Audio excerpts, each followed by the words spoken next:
How to cancel an order on Instacart. Hi everyone, I'm here to assist you today. Without any delay, let's jump right in.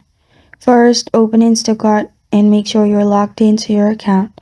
After you're logged into your account, you'll find three lines at the top left corner of your screen. Click on the three lines at the top left corner of your screen.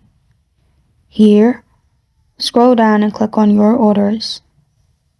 After you click on your orders, here, you'll find all your orders.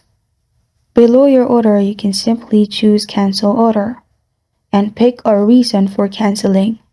Then you can submit to confirm. But if shopping already started, note or cancellation fee may apply. You can't cancel an app, you can simply call them and their customer service number and then check your order status update and then inform them your order number and why you want to cancel. And this is how to cancel an order on Instacart.